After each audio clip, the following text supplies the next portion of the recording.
Skanu, skanu. Šitas vat geras. Nu tai ką, nauja studija.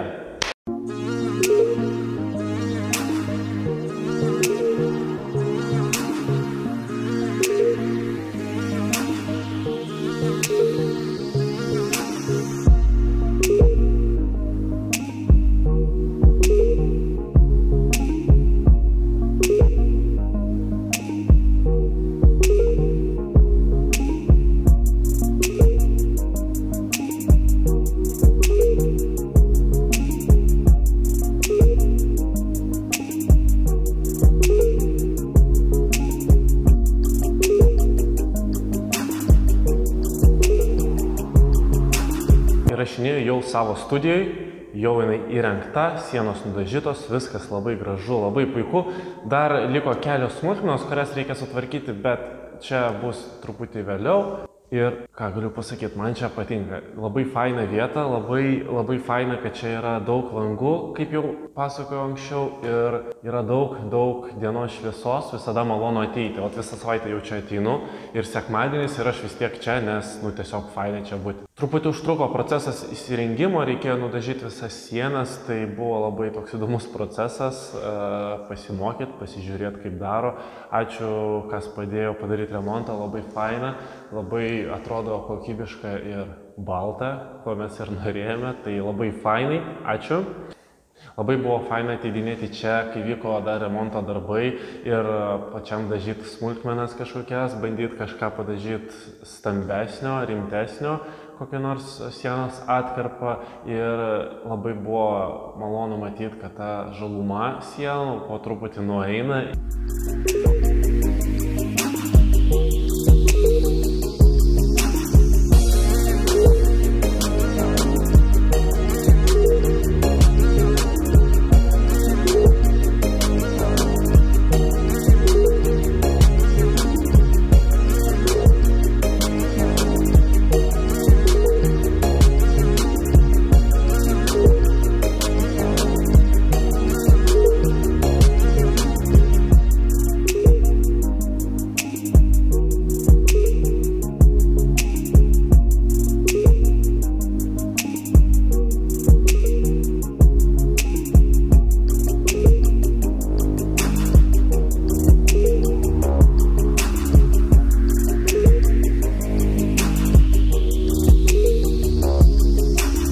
Tai gerai, galim pakalbėti apie tai, kodėl man buvo reikalinga studija, kodėl aš iš viso sugalvojau įsirengti studiją. Tai visų pirma, dėl to, kad čia būtų kaip ir ofisas. Aš kelis metus dirbdavau iš namų. Jeigu, pavyzdžiui, reikia retušuoti nuotraukas, tai dirbu iš namų. Ir namai tokia aplinka, kur yra televizorius, šaldytuvas, dar kiti dalykai. Ir savaime gaunasi, kad tu pusę laiko net nedirbi, o sėdi YouTube, dar kažką darai socialiniuose tinkluose, bet nedirbi.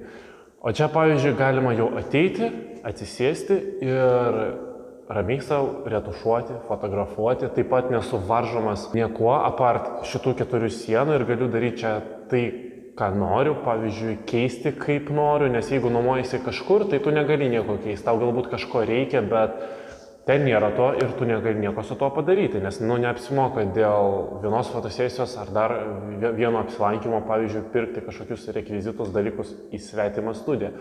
Taip pat buvo minusas, kai tu nuomojasi pas kitus žmonės, tai tu ateini ir skirtingose studijose skirtingai, tu užsibukini tam tikrą laiką ir tu gali būti tik tam tikrą laiką. Ir tu negali, pavyzdžiui, ateiti kelias valandas prieš fotosesiją, apgalvoti, pamastyti, pabrainstorminti. Negali po fotosesijos pasilikti, pavyzdžiui, iškart atrinkti nuotraukas, kad po to nereikėtų, arba iškart pradėti retušuoti. Tai man studija yra tokia laisvumo erdvė, kur aš galėčiau ramiai savo dirbti, įgyvendyti savo idėjas, keisti dalykus taip, kaip man norėsis, taip, kaip man reikia. Nežinau dėl aido beje, tai bandau įrašinėti šį kartą į telefoną per ausinės mikrofoną, nes dar ant kameros mikrofono neturiu. Tai tikiuosi garsas bus geras, nedėsite dislike už tai, nes bandau suktis iš padėties su to, ką turiu. Tai tikėkime, kad garsas bus geresnis nei praeitą kartą. Jau per pirmą savaitę išbandžiau šitą studiją, labai patiko, nes čia yra, kadangi 2 sienos su langais, tai galima prie skirtingų langų, skirtingo paros metu gauti skirtingą šviesą. Pavyzdžiui, ryte būna saulė iš šitos pusės, o po pietų jau iš šitos. Tai gaunasi priklausomai nuo laikotarpio, pavyzdžiui, apsiniaukia viena šviesa, saulė šviečia kita šviesa, bet čia aišku priklauso, jeigu nori fotografuoti su dienos šviesa, ir belieka tik judėti toliau, įgyvendinti savo idėjas ir bandyti naujus dalykus daryti čia. Baigiau redaguoti video ir pagalvojau, gal reiktų studijos įkūrimo progą padaryti konkursą ir padovanoti vienam iš jūsų fotosesiją nemokamą. Tai gal pabandom ir jeigu nori dalyvauti, tai, sakykime, pakomentuokit šitą video, prenumeruokit šitą kanalą, pasekite mano Instagramą ir šį video pasidalinkite socialiniuose tinkluose, pavyzdžiui, Facebook'e. Ir po savaitės nuo video įkėlimo aš paskelbsiu, kas laimėjo tą fotosesiją. Studijoje arba ne studijoje susitarsim. Ir sėkmės dalyvaujant.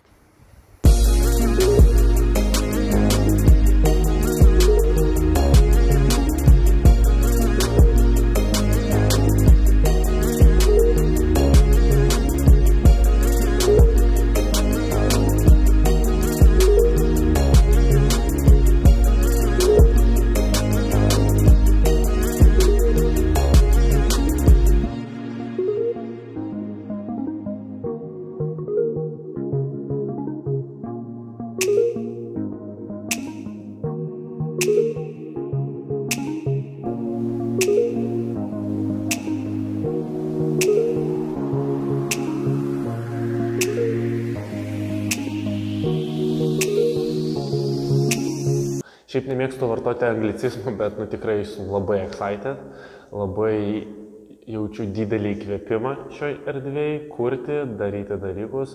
Tai va, galbūt čia bus jūsų darbams studija, galbūt jūs norėsite čia fotografuoti, tai rašykite, galim susitarti, galbūt jums reikia kažką nufotografuoti, tai va, prašau, irgi yra nauja studija Vilniuje, galite kreiptis. Ačiū, kad žiūrėjote šios 3 video, nes, kaip ir minėjau, aš pirmiausia norėjau viską uždokumentuoti pats savo, kad galėčiau praėjus kuriam laikui prisiminti, kaip tai buvo, nes tikrai emocijos buvo visokios, nuo baimės iki džiaugsmo, tai tikrai čia nėra toks dalykas, kaip padaro man 1-2. Ir tikiuosi žiūrėsite sekančius mano video, planuoju pasakoti kažką apie fotografiją, galbūt kažkokius patarimus, tai taip pat sekite, prenumeruokite kanalą, galite pasekti mane Instagrame, jeigu jums fotografija įdomi, nes pradedu ten daugiau dėti savo darbų. Ir manau, susitiksime kitame video.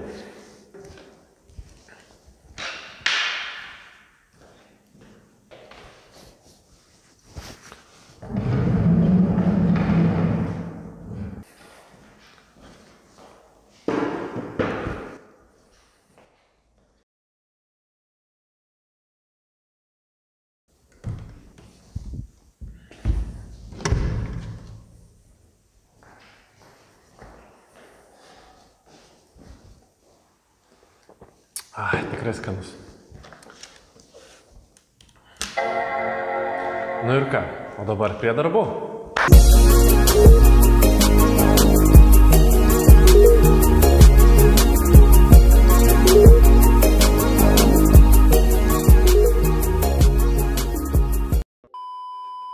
Dar kažkokie smulkmenos. Ne. Tai va, taip.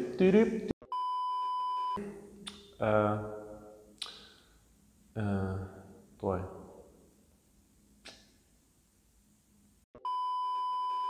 Ir sienos tampa baltesnėmis, šitą iškirpsim. Galimai aš šitą dalį perfilmuosiu, nes man reikia lapą pakabinti tokį, kur aš galėčiau skaityti, nes ekspromtų nelabai išeina kalbėti. Tai va.